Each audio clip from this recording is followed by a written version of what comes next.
What's going on, gamers? What's going on, world? What's going on, everybody? So, we know what happened last night. Sony canceled two more live service games. But what's interesting is there's another interview explaining some aspects of this. We're going to go a little bit farther behind the scenes and see how all this got started. And I did some backtracking for you guys to figure out because I wanted this answer for myself to see like who's making all these decisions and how the hell did this even get this far, and could this have been prevented? So Shuhei Yoshida here has an interesting interview on Funny Games. If we look at this headline right here, he says Shuhei Yoshida says he would have resisted the push towards live service games. But guys, there's an interesting thing here. I think he had the right idea. I've always liked him. He's a charming, cool guy. Obviously, nobody compares to Reggie Fils-Aime from Nintendo, but hey, there's still some cool people in other aspects. Sean Layden was cool too. Which who's forced out. But Shuhei Yoshida makes a statement that he didn't leave because he wanted to retire. He got forced out. Are we ready for this? Interesting stuff. So, I gave you guys a little bit of a sneak inside of what's coming in this video, and it's going to get interesting. Like, comment, subscribe. Let's go. So, going down here, the former president of Sony Interactive Entertainment Worldwide Studios, Shuhei Yoshida, in an interview with Kinda Funny, revealed he would have resisted the push towards live service games. He would have. Why didn't he? For me, I was managing this budget. He wasn't going all crazy, right? So I was responsible for allocating money to what kind of games to make, said Yoshida via Video Games Chronicle. If the company was considering going that way, it probably didn't make sense to stop making another God of War or single player game and put all the money into live service games. Right off the bat, he tells you one, he wanted to resist. Two, it doesn't make sense not to continue our single player games and probably balance rather than just let's throw us all off the rails and dump all our money into live service games. Like that's very smart, right? He's not with that. He disagrees with that. And they obviously saw that and he kind of made maybe some sort of like, responses to where it's like, yeah, this is not going to work. We don't want to do this. This is not the PlayStation way. You know what I mean? So he made that quite clear. We can read into that. However, what they did when I left and Herman Host took over, what I've been telling these people, you have some people saying that Herman Hulse had nothing to do with that. And then some recent comment came in and said the same thing. It's like, bro, shut up. You don't know what you're talking about. Listen to the professionals over here. It's professional stuff here. Took over is the company gave us a lot more resources. Live service funding, ESG, far left. Mhm. I don't think they told Herman to stop making single player games. They said these games are great, but keep doing that. And we'll give you additional resources to work on these live service games and try it. I'm telling you guys, there's always funding. Sony's not spending all their money. Well, who do you think was funding Concord? Remember, BlackRock almost has a 10% stake in Sony. We know how corrupt they are. He added, I'm sure they knew it was risky. The chance of a game becoming successful in this hugely competitive genre would be small. Facts. See, he's not with it. You can see this. Let's keep reading. However, the company, knowing that risk, gave Herman the resources and a chance to try it. We knew what Jim Ryan did. Now Herman was even pushing it even more, following him. They're both over in Europe. They both got put in those positions, but we're going to find out who put them in those positions. I think that's the way they did it. In my mind, that's great, and hopefully some games will become successful. Luckily, luckily, Helldivers 2 did so well, nobody expected that, so you can't plan a success in this industry. That's the most fun part of this business. I hope that this strategy will work in the end. If I was in Herman's position, probably I would have tried to resist that direction. Maybe that's one of the reasons what? They did what? Removed me from the first party. Who removed him?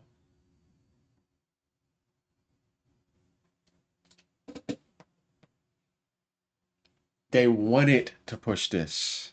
They wanted to push those agendas too. Somebody is wanting to drive PlayStation this way. Guys, you see how humble he's being too? But he made it quite clear. Maybe that's one of the reasons they removed me. Man, just like Sean Layden got removed.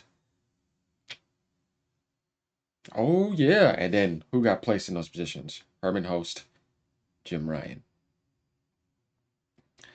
Then we see less Japanese leadership.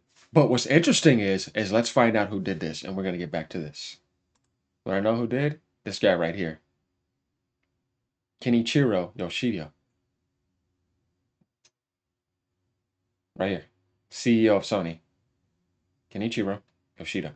What's interesting about this guy is that he began as the chairman when in 2020. Before that, leadership was a lot better. But there's somebody telling him to do things too. I think this goes all the way back to politics. Of course it does. You guys ever play Yakuza, you know about the chairman with the name coming up and all that. It gets very interesting, right? So let's go take a look at him real quick. I'm going to give you guys the answer that I was talking about. Kenichiro Yoshida is a Japanese businessman who has been the chief executive officer of Sony since April 2018 and chairman since June 2020, right before the PlayStation 5 was coming out. Succeeding Kazuhiro Hirai, who I actually liked. He was doing a way better job. This guy was the real deal.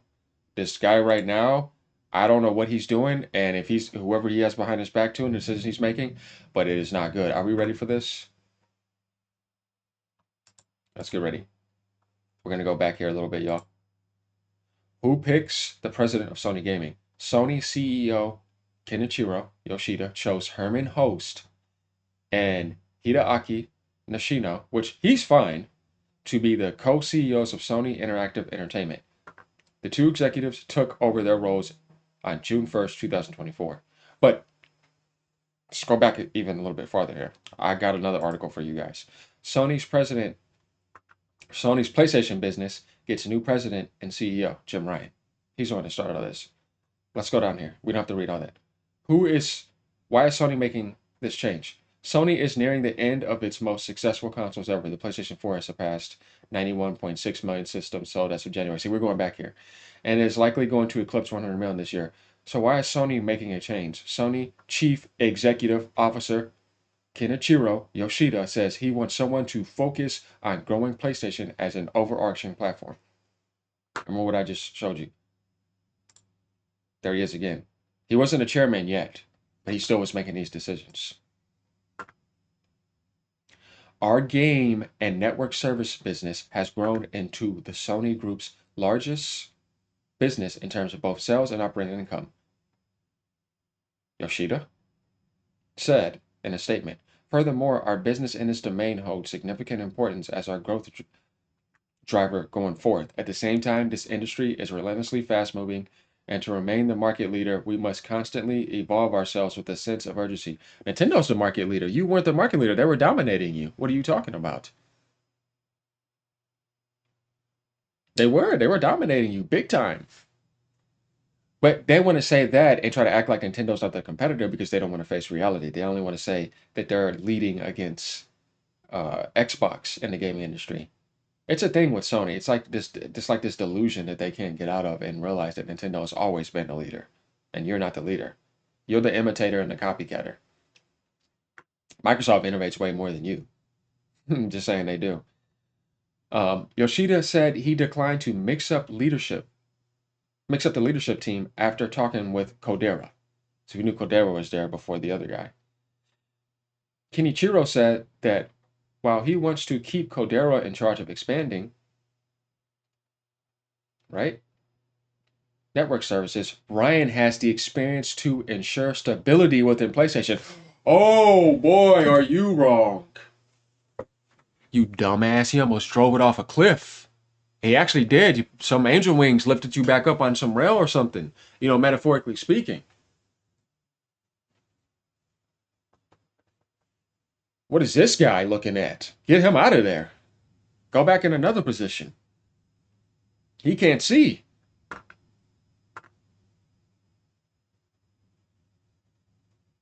We had to have a moment of silence for this guy, right?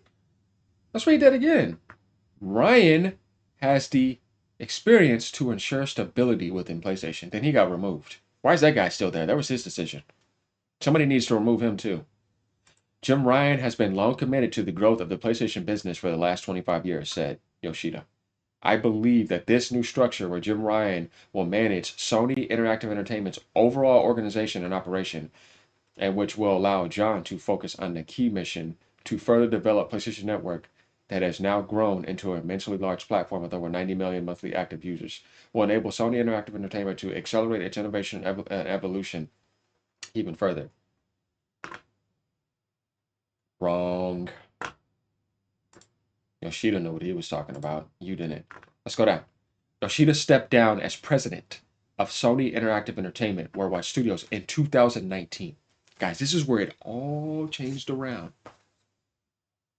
And became the PlayStation head of Independent Developer Initiative. He left PlayStation this month. I don't blame him. He got removed, right? Remember what he said? He went on to explain this decision to leave PlayStation after over 30 years at the company. On one hand, I was enjoying what I was doing. We had so many great times with the organization and so many great games and IPs to work on, he said. I totally enjoyed working on first party development, and in my mind, I didn't have any interest to work elsewhere in the company other than game development after so many years. But when they offered me this idea to do something on indies, at that time the company was criticized for not supporting indies enough. Yeah, because Nintendo was having indie directs consistently. See, they had all these changes because they couldn't handle what Nintendo was doing. And then they knew that Microsoft was going to take Call of Duty, right? So they're trying to also find a Call of Duty replacement. At the launch of PlayStation 4 and the former executive Adam Boy's days, we were promoting indie so well and the industry loved it. I loved what Adam team was doing. Yeah, they actually were doing that there too at the beginning, and then they stopped. And Nintendo started doing it again. Now they want to come back and do it a different way because they were criticized for leaving that. You know, that's why they started off with something like Resogun and all that. Resogun was a great game. I have a platinum on that.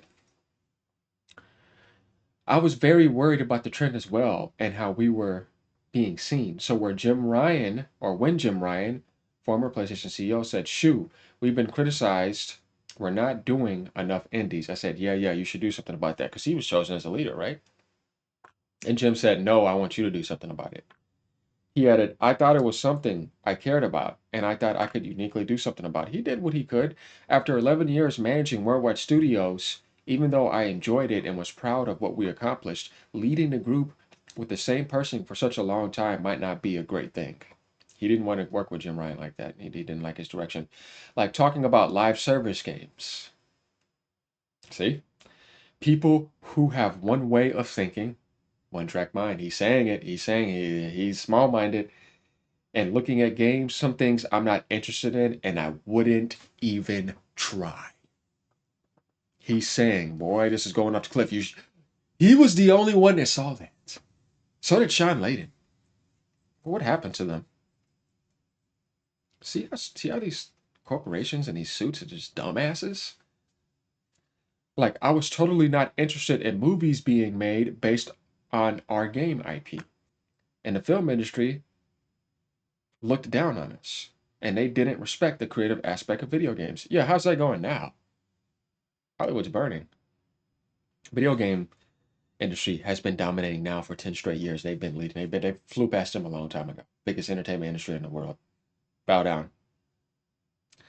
And they made very bad movies when they tried it. And now you're trying to get in here. Get the fuck out of here, scrubs. You're garbage. You burnt down. Don't nobody watch your washed up ass movies anymore. Now you want to come here and try to ruin our industry with your far left garbage. Get out of here. You're failing in here too. We're kicking you out. You don't belong in here. Leave video games alone. I'm saying. So I had no interest. But after I left, look at all these great games and TV shows being made. Yeah, but look at the games. They're suffering because of that. You're focusing on the wrong thing. You got to have the balance going. So, y'all, we have our answer here. And you know, I had to say that. I'm pretty sure y'all all know how I feel. I'm coming in here with all that bullcrap. Post they, them, she, her, uh, putting all this nonsense in here, trying to start up more racism. Like, get out of here. We don't need that. I said, gaming is fine. We don't need your garbage. Get the fuck out of here. But man, getting back to this though, we got all the answers. See, so you got to support a real channel here. Like, comment, and subscribe. I brought you guys the truth. I showed you all the angles here. Now we know what's going on with PlayStation. We went back a bit. Uh, we saw who's making those decisions. We know how the seeds were planted then and how things are manifested now. So yeah, to recover from that, there's going to need to be some more changes, and I guess we can expect some more layoffs, right? Other people are going to get hit with layoffs because these dumbasses at the top are making stupid decisions. That's a shame, but that's what happens, right? It's been happening a lot. And then over here is the other article. So to read some other things, Yoshida said Bloodborne 2 isn't coming out until Miyazaki is free. That's very true because he's very busy right now. A lot of people were thinking that it's just Sony's decision, but no, no, no, no, no, no, no. He doesn't want Bloodborne 2 to be touched until he's involved because that's a important game to him. It's right here. So there we have it. Peace out, y'all. Ponies, relax and sit down. Handle the truth. Xbox is gonna do better this year and most likely next year. And they're about to have those hybrid PC consoles, so they ain't going nowhere. If I were you, I'd be worried about Sony. They don't have the money Microsoft has, and Nintendo's coming too. Peace out.